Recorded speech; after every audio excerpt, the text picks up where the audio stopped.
What's up, dudes? I just came on in from outside. This might be the second time somebody tries to do something. Spirit just showed me a picture of a mountain goat. And then, I just heard Yellowstone. And then, a white coat might mean something. So, I hear Operation White Coat.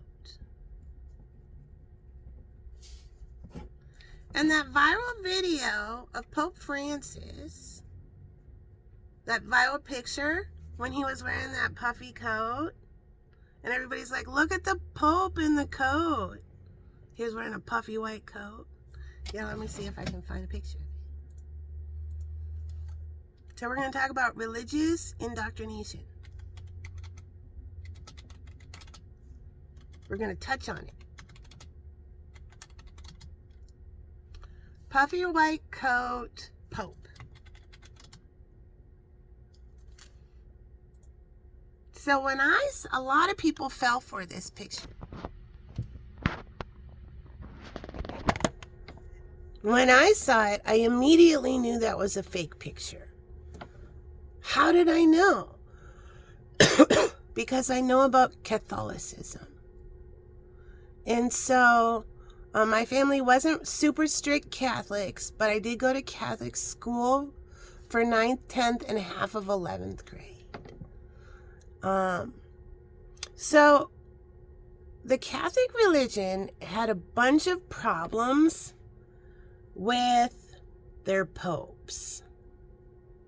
Their narcissist popes. The Vatican might mean something. So we all know about the scandals.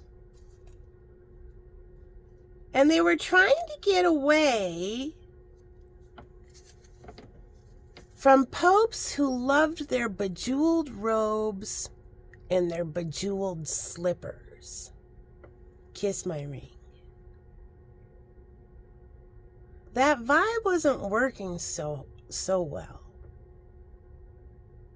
So they specifically chose this man who was a priest for the poor, a Jesuit, specifically because he would never wear a bejeweled robe and fall into this next level narcissism by the basis of who this man is. He was the Pope for the poor. So in knowing that, why he got hired for the job, he would have never, ever walked around in an ostentatious jacket like that. I knew that the minute I saw the picture. That's fake. He would never wear that. But people who don't know the history said, oh my God, look at this fashion-forward Pope. Fully believed it. So this viral picture wasn't just a picture, it was a statement.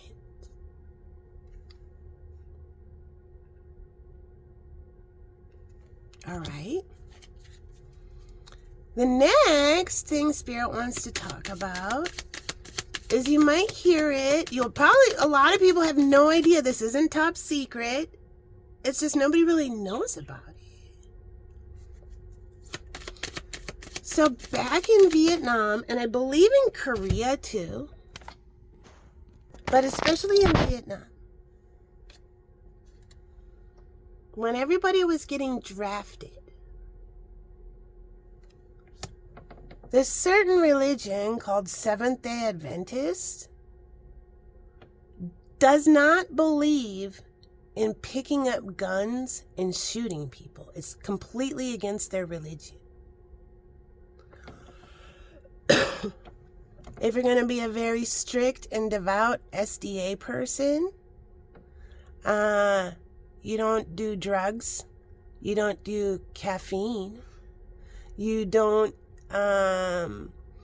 you may not eat meat. A lot of Seventh-day Adventists are vegetarians or vegans. So the government said, okay, well, we have these group of little lambs that have been drafted, but their religious leaders say no effing way. What do we do with them? Here comes conscientious objectors. But the Seventh-day Adventist people at the time of the Vietnam War who were getting drafted, who participated in this thing called the White Coat Project, or sometimes called Operation White Coat, they make it very clear that they weren't just like some hippie person who didn't want to fight the war and yelled out conscientious objector and ran off to Canada. No, these were people who didn't abandon their country. Their religion just wouldn't let them pick up guns and shoot them at other people. So they were a different kind of objector. They were still there for the war. So what did the government do? What does the government do if you refuse to step in line and go answer your call of being drafted and go out and fight the plan, the war? Well, they use you as a guinea pig for biological warfare. What? Yes, that's exactly what happened. The government realized they had a control group, a really great control group of people who haven't tainted their body with drugs, for sure, if they're very devout. No alcohol, no caffeine. A lot of vegetarians and vegans. Perfect test subjects. So these people, the government made an agreement with the leaders of the Seventh-day Adventist community in the United States and said, send us your little lambs who are getting drafted and they can serve their country this way. What's the way? Well, they had to go to Fort Detrick. They had to be an actual test subject for biological warfare. What are we talking? We're talking tularemia, rabbit fever, anthrax, all sorts of other biological warfare agents. Now imagine this psychological torture that these teenage, early 20-year-olds had to go through because their pastor told them. They didn't have a choice if they were going to go just like everybody else and try to fight the war and come back. No, they were told they have to take it in the face. So they would walk into this big room, and I know about this because my daughter's grandfather on her dad's side had to do this. They'd walk into this big room that had this giant ball in it, and they all called it the 8-ball. The ambiance just so fucked up. And then these boys had to go and stick their face in this thing. And meanwhile, in the ball, why is there a giant ball? Because they're going to drop and release a biological warfare agent in it, and it's going to get blasted in their face. And then they're going to get studied on what happens to them. Yes. The U.S. government will spank you if you don't get with the program. None of them had to go to jail. They just had to get blasted in the face. My daughter's grandfather got tularemia, rabbit fever.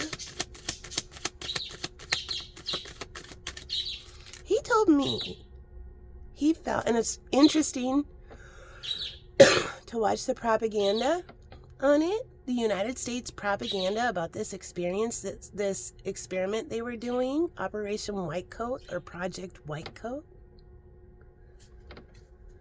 Because it shows these boys playing the piano, singing, laughing, just recuperating. He told me he thought he might die. He was sicker than he'd ever been his whole life for 2 weeks straight, and then got over it. And then after he did that, his job got switched to taking rectal temperatures of rhesus monkeys that this was happening to too.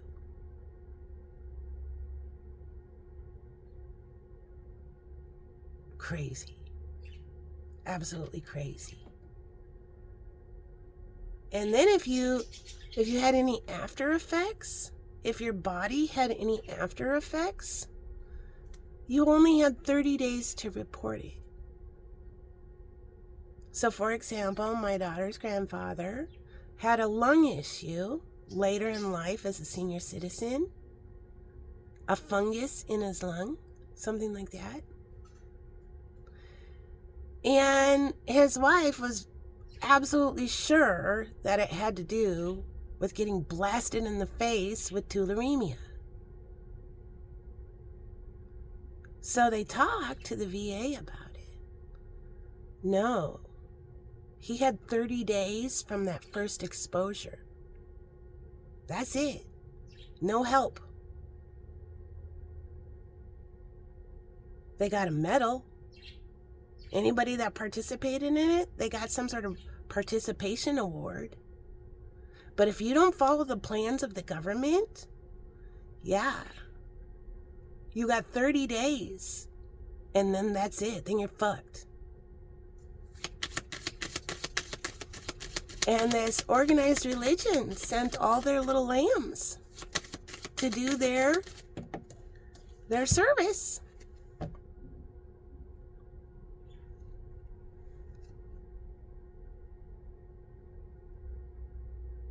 How do we not know about this? The information is out there. It's just nobody really knows that this happened. There are some people from that religion who participated, and they're proud of their war effort. They did what they could for their country, and they wear their medal with pride, and they're very sure to make sure everybody understands what kind of conscientious objector they were. They didn't just dip out. Now, there's the other half of the people who are traumatized victims of this organized religion that sent their lambs into the slaughter.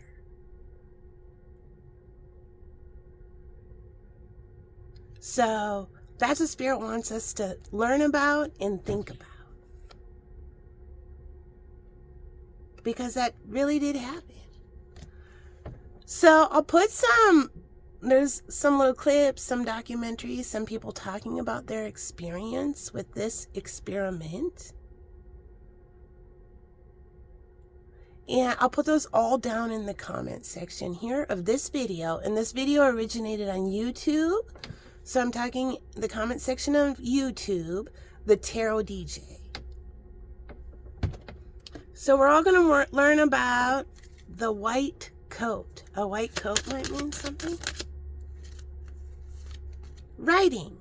You heal, inspire, teach, and entertain with the words you write.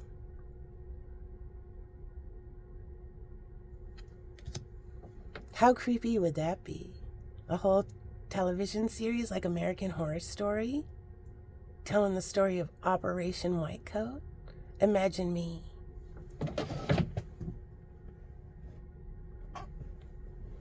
Are you feeling any effects yet? Like, what does it feel like? Tell me. I can't even see your teeth. Your gums have swelled up so big. I'm going to have to take your temperature.